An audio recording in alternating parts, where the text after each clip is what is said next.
Hey there, welcome back to my channel. I am here today to help you understand how to pick stocks based on premiums, on options premiums, and how to figure out a rate of return on those premiums so that you can make better choices as to which stocks to pick to options trade with. Okay, so let's get started. I just made this spreadsheet. I use this myself to kind of like give myself a guideline on what the percentage of returns are on some tickers that I'm interested in or that are very popular out in the world there to trade. So let me just run real quick through what I have here up on the screen on my spreadsheet. So I have the ticker, right? I have a note, which we're going to come back to in a minute, whether these are go, be cautious, or just don't do it. I have the cost of 100 shares. Because what we're doing is we understand as options traders that most of the contracts out there are going to be based on 100 shares of stocks. And what I'm doing here is I am actually basing how much premium and what the rate of return is on premium on a covered call. That's how I'm like kind of doing this math. So 100 shares of this particular stock, which is Waste Management, would cost $20,392. Okay, so I wrote that in there.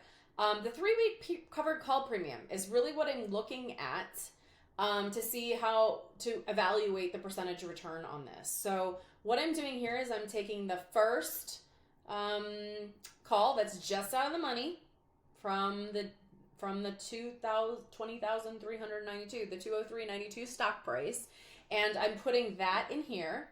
And then I'm also calculating the cap gain if my shares were called away in a covered call contract, okay? And then I add those two together for a total. So this would be the total gain I would make on that covered call on premium and cap gains if I was called away during that covered call contract. And then I come up with a percentage return here, okay?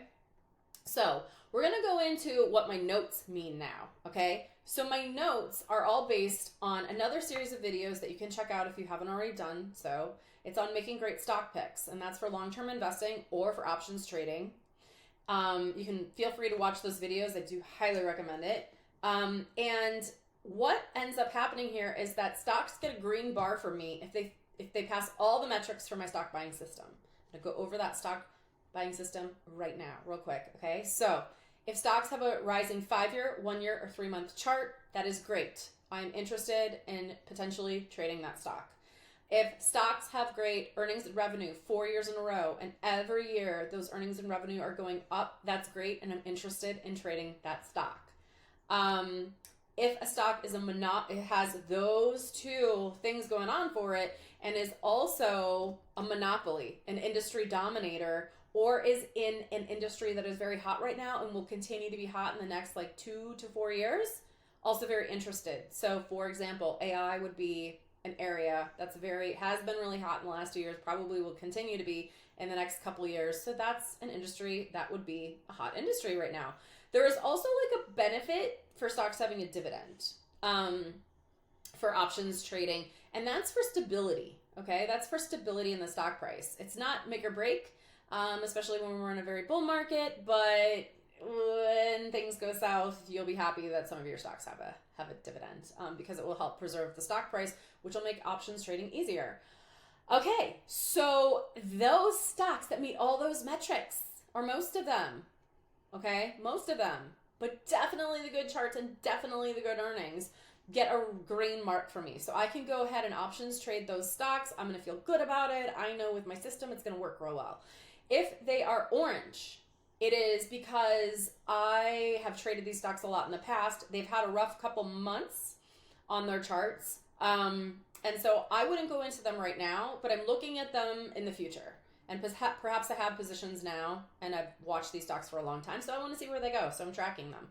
And then red, these are popular stocks on that are out there right now, but they don't meet the metrics, and I wouldn't get further involved with them right now at all. And like I wouldn't trade coin because the charts are like never good on coin, but it has a super high premium, so we're going to talk about that too. All right, we're going to talk about that in a minute. So you're probably thinking that's a good thing. I don't think it is. Okay. Just to clear that little misconception up right away.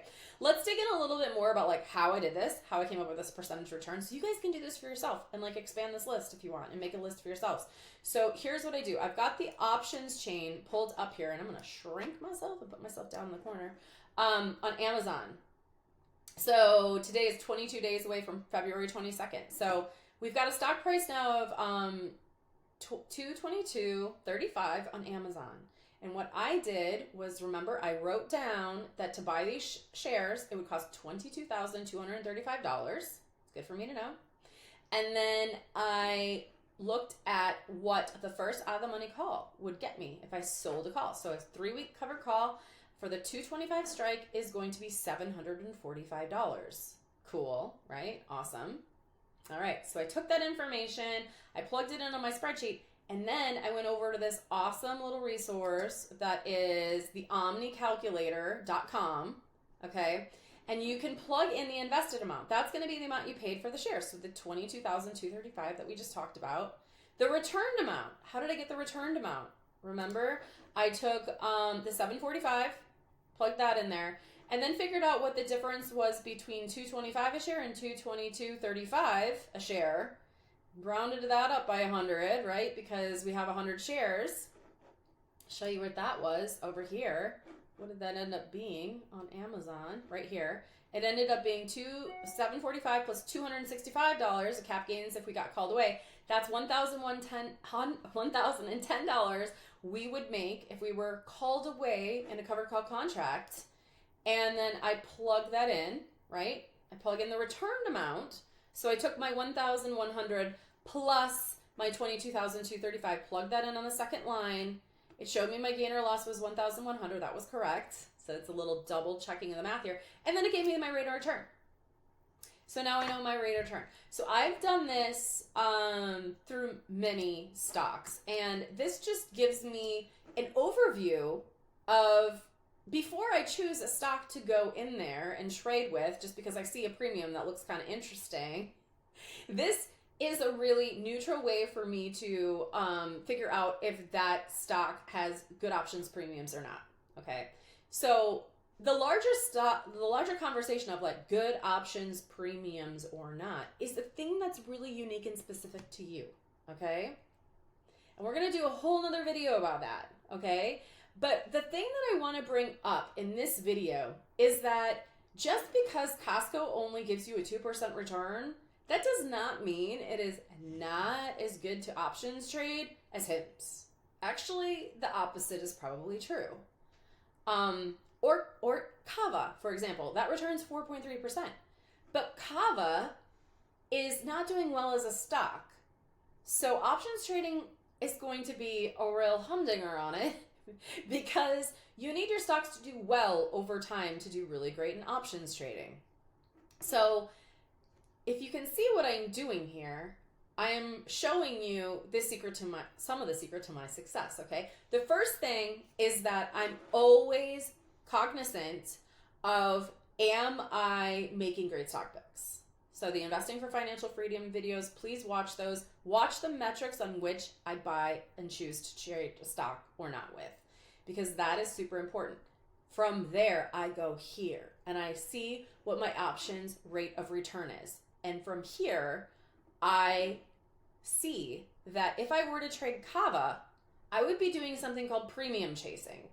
Premium chasing is when you see a really nice rate of return and you decide, I'm going to trade that stock because the premiums are really good. But you haven't done the homework on making sure that your stock pick is good. So it's going to come back to bite you in the butt. So I can just say from experience, you would probably be better off trading something like a Costco that has a 2% return, or a Home Depot that has a 2% return if your account is large enough where you can afford those shares. Because over time, those premiums are going to be easy to get and more reliable to get, and not going to go through huge drawdowns in your account that you have to chase with options.